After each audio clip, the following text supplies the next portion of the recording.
Let's move on to differentiation, which is on chapter 3. So first of all, we're going to take a look at the derivative, which is one of the most important terms in calculus. Derivative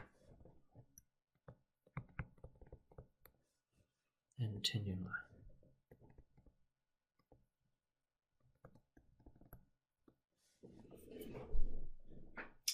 So we will try to find the slope of tangent line to a curve at a point. Use the limit definition to find the derivative of a function and try to understand the relationship between differentiability and continuity. First of all, let's take a look at tangent line problem. And in calculus, we have 4 major problems that mathematicians are working on during the 17th century. First one is tangent line problem.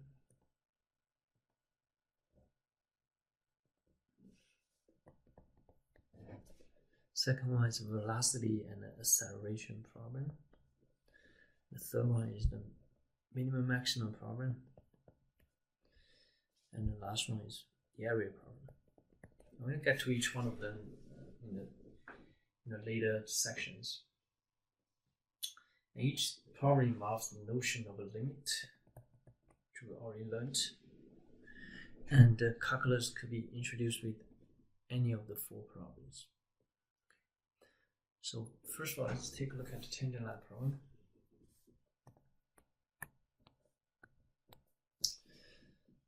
So essentially, the problem of finding the tangent line at a point P comes down to the problem of finding the slope of tangent line at a point P. So anytime we try to find a line, slope is a very important notion.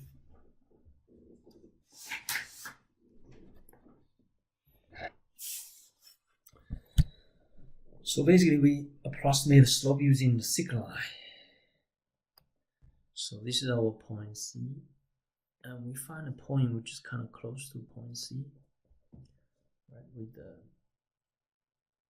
delta x, right? So the horizontal distance from the point C to the nearby point is delta x. Okay, and the coordinates for this, obviously at this point, this is C plus delta x. That's why it becomes the x-axis for the nearby point, and the f of C plus delta x becomes y coordinate.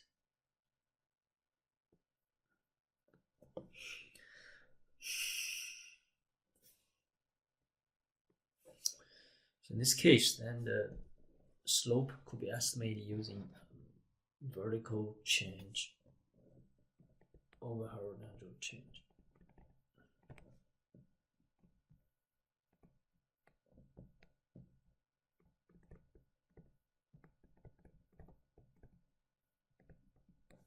Vertical change becomes f of c plus delta x minus f of c. Vertical change. Horizontal change is c plus delta x minus c.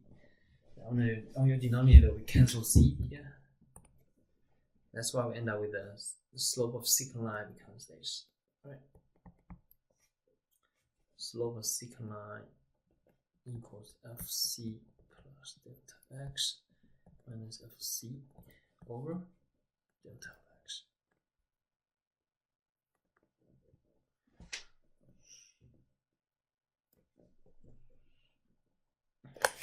So right hand side of this equation is a difference quotient. The denominator delta x is the change in x.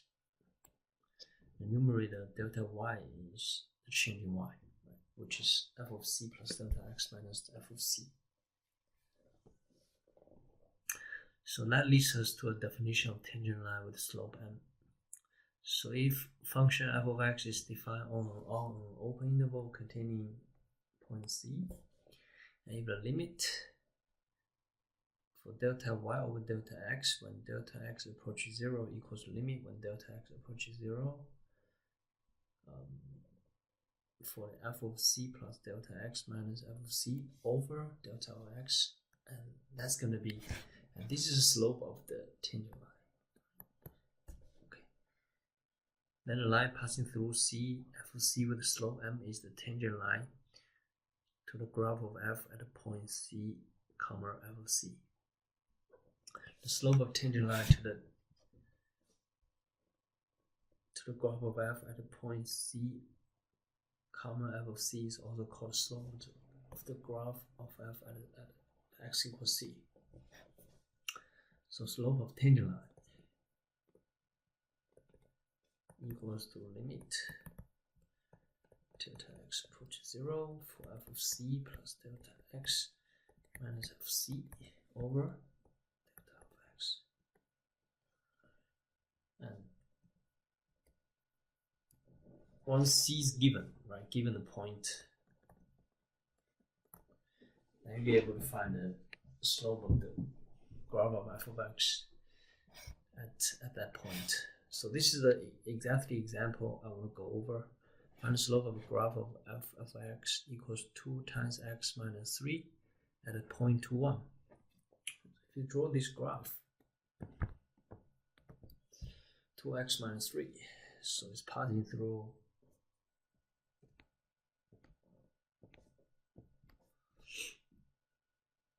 so y-intercept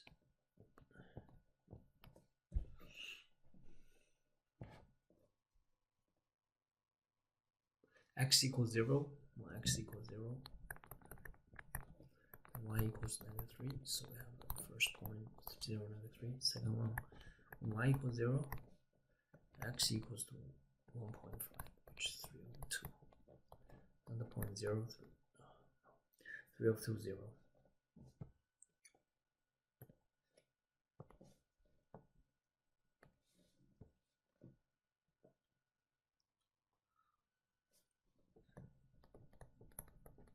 So we have two intercepts, that's graphing, right? X equals 0, that's on the y-axis. 1, 2, 3. So 1 point is right here. Second point is 3.302. 302 here. Okay. So that's our line. And we basically want to find out the point 2, 1. 2, 1, that's right here. We find the slope at that particular point, right? Slope of tangent line at that particular point. So then we're going to use the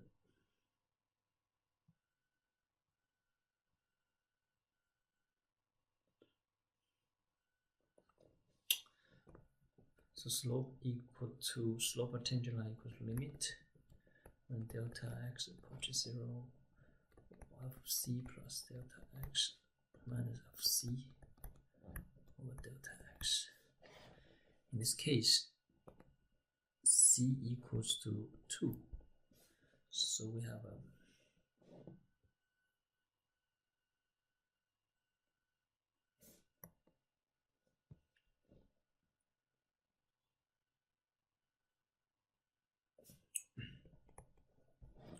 so this is basically limit delta x approaches 0 for f of 2 plus delta x minus f of 2 over delta x. Okay, so f of 2 plus delta x is basically 2 times 2 plus delta x minus 3 minus f of 2, which is 2 times 2 minus 3 over delta of x. When you expand, you get 4 plus 2 delta x minus 3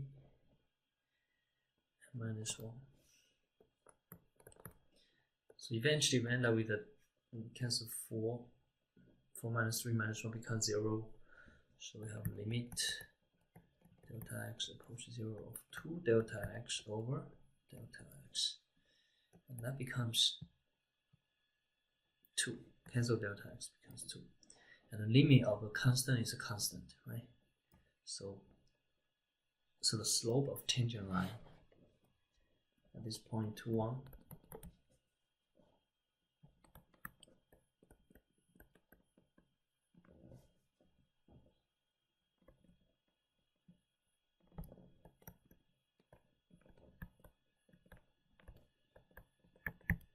is equal to 2.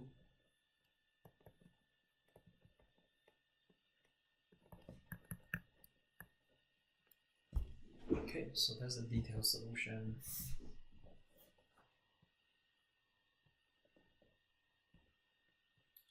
You can take a look at the PowerPoint, has a more detailed like solutions if that helps.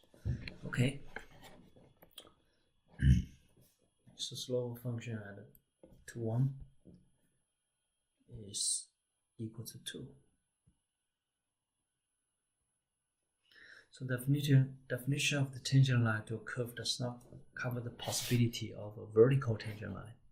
For vertical tangent lines, you can use the following definition. If f is continuous at c and limit for delta x approaches 0 for f of c plus delta x minus f of c over delta x equals infinity. This is positive infinity. Our limit when delta x approaches 0 for function f of c plus delta x minus f of c over delta x equals to negative infinity. Then at the points c, comma f of c, we have vertical tangent line. Okay, so either one of these is satisfied, then we have a vertical tangent line. So let's take a look at the example. Right, for the function shown below has a vertical tangent line at c, f of c. So this is a typical vertical tangent line. Basically, it's just vertical line, right? But it's a tangent towards that point. So the graph of ff is vertical tangent line at c, f of c.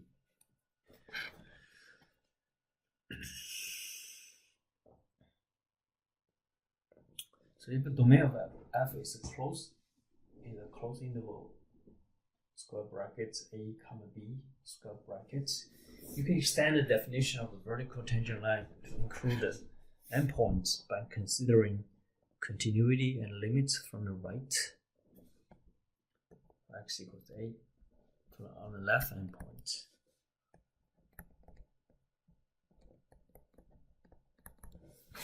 On the right endpoint.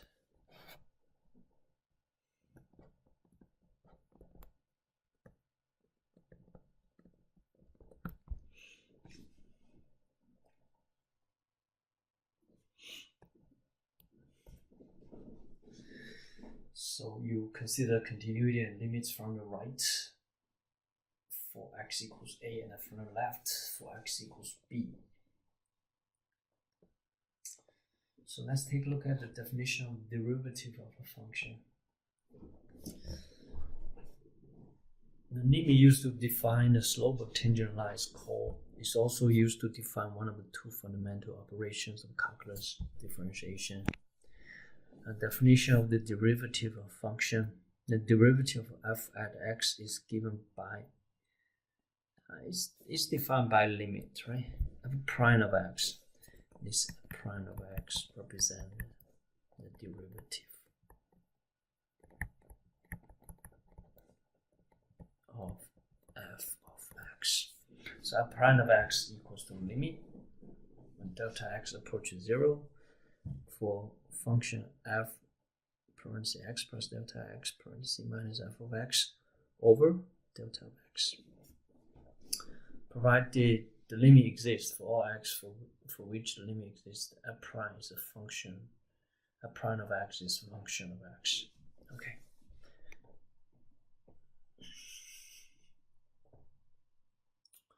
So this is a limit definition of the derivative. That's a limit definition of derivative. And we're going to use this definition to find the derivative. The process of finding the derivative of a function is called differentiation. Okay. So differentiation is the process to find the derivative.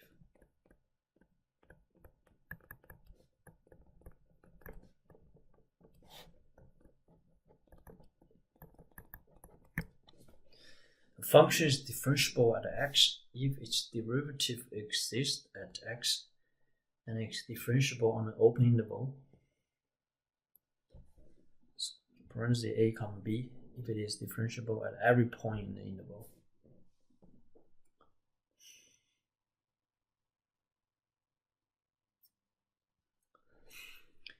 Yeah, addition to f prime of x, people also use, they are equal, right? This is equal to that, equal to that, equal to that. People also use dy over dx. Also, you see people using y prime. You may also see d over dx square bracket f of x square bracket. Also, this is d, capital letter D subscript x square bracket y square bracket. They are all notations for derivatives, right? And they are equivalent. But the most common ones would probably be the first three. This one, this one, this one, this one, this one. 5 different ways of writing derivative. The notion dy over dx is whereas derivative of y with respect to x. Simply dy comma dx. Using limit definition, you can write it as dy over dx equals to limit delta x approaches 0 for delta y over delta x. Delta y equals to f of x plus delta x minus f of x over delta x. That's why it's a prime of x. So just different ways of writing derivative, but just make sure you know they are equivalent to each other. So let's learn how to find the derivative of f of x equals to x cubed plus 2x. So we're going to use the limit definition. So the prime of x equals limit when delta x approaches 0 for f of x plus delta x minus f of x over delta of x. So we're going to just use the limit, the function notation f of x plus delta x equals to x plus delta x cubed plus 2 times x plus delta x, right? Basically just replace this x plus delta x into x. That's why we have that. Okay, limit delta x approaches 0. So we're going to expand this. It becomes x cubed plus 3x squared times delta x plus 3x times delta x squared plus delta x to the third plus 2x plus delta x, and f of x is x cubed, so minus x cubed plus 2x, right? So that's your complete numerator, and the denominator basically just delta x. So let's simplify that as x cubed get cancelled. Let's expand it, x cubed plus 3x squared times delta x times 3x plus 3x times delta x squared plus delta x to the third plus 2x plus 2 times delta x minus x cubed minus 2x over delta of x. So now we cancel x cubed, we cancel 2x, so everything else remains, right? Let's see what remains. 3x squared times delta x plus 3x times delta x squared plus delta x to the third plus 2 delta x divided by delta of x. So every single term has a delta x, so if you factor out that, everything gets cancelled.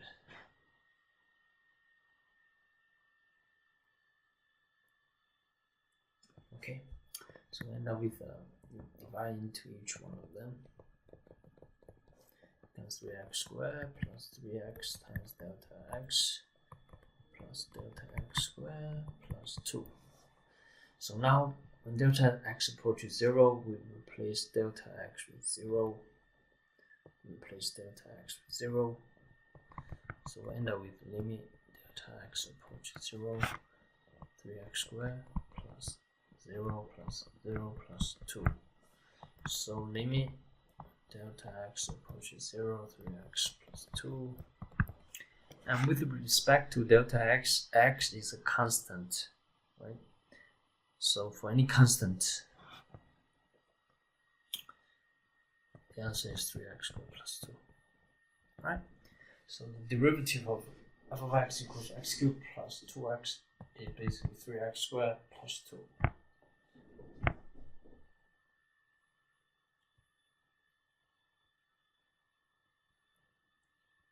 So just detail solutions to the problem we just went over.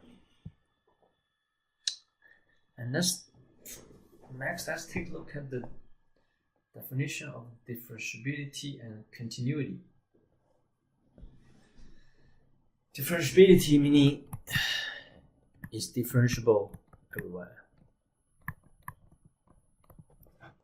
And continuity means continuous.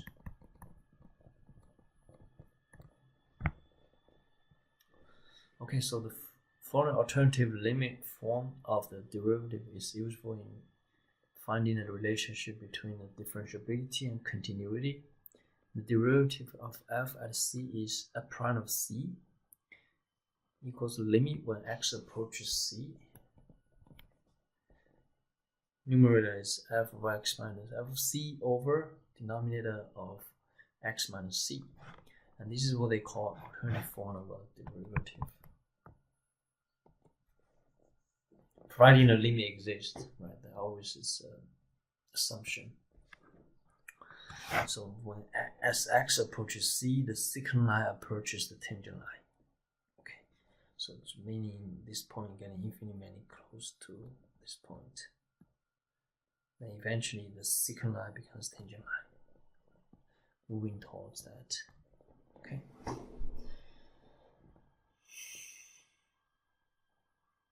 So if, as you can see from the graph, right, slope of secant line. In this case, this is the delta of y. This is delta of x. Okay, delta of y equals f of x over f of c. F of x over f of c minus f of c, and delta of x is just x minus c, right? That's what we have that. So basically, just pretty similar to the other definition, but with a different different concentration.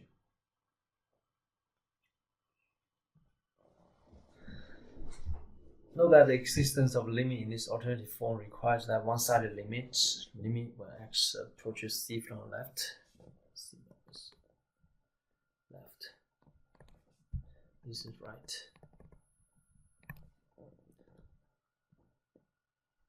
Exist and are equal. Okay, so limit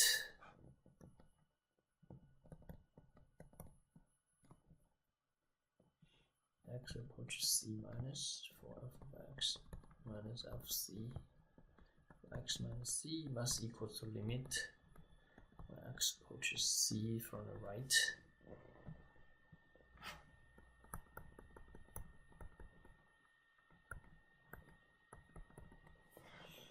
These one-sided limits are called derivatives from the left and from the right, respectively.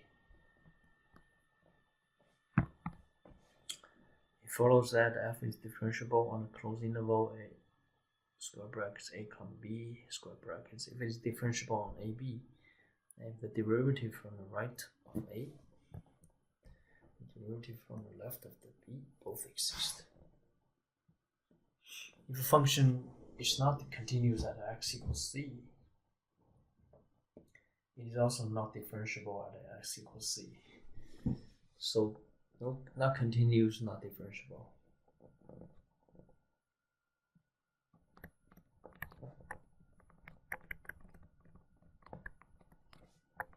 Indicates not differentiable.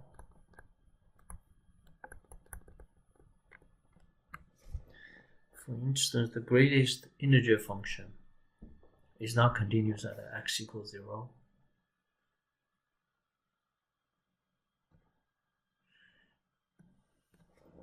So it's not differentiable at x equals 0. Okay.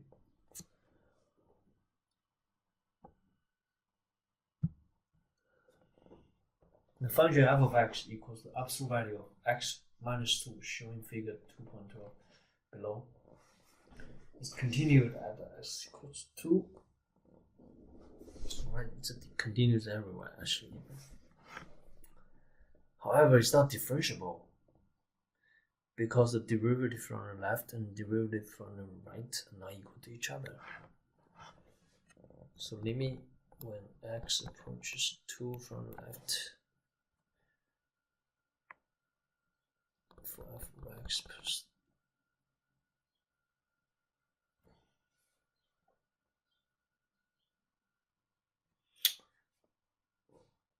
for function f of x. Okay, so erase this for function f of x.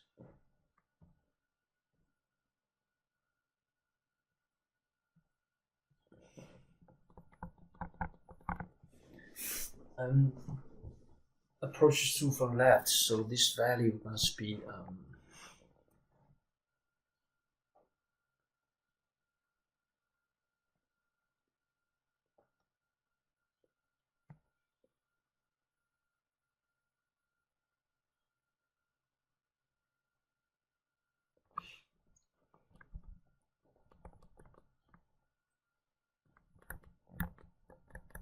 let's use the definition of the derivative from this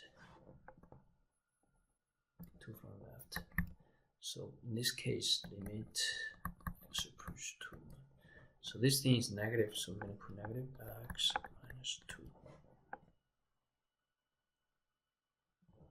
minus f of 2 f2 0, right, over x minus 2. As you can see, we just end up with a limit x approach 2 from left. It's negative x minus 2 over x minus 2. When we cancel that, it becomes negative 1. So the derivative from the left is actually negative 1. Let's take a look at the derivative from the right.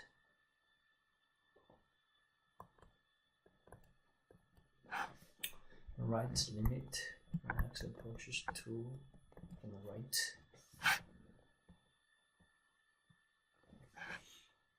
F of x minus f of 2 over x minus 2. In this case, f of x now is from the right hand side, so this value is always positive. So we have a limit x approaches 2 plus x minus 2 minus f of 2, which is 2 minus 2 over x minus 2. And this thing get cancelled, becomes 0. We got limit x approaches 2 plus x minus 2 over x minus 2. We cancel that and end up with 1. So from the right, you get the derivative is 1. Okay, so the derivative from the left is not equal to the derivative from the right, so it's not differentiable then. So this is basically detailed solutions. They're not equal, so derivative does not exist. F is not differentiable at x equals 2, and the graph of f does not have a tangent line at a point 2, 0.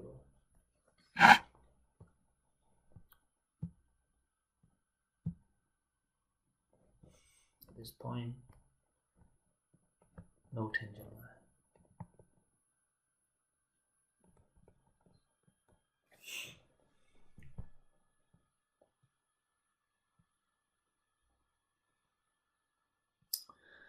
Okay, differentiability implies continuity. That's what we learned from the previous example. So if f of x is differentiable at x equals c, then f of x is is the continuous at x equals c. So differentiability implies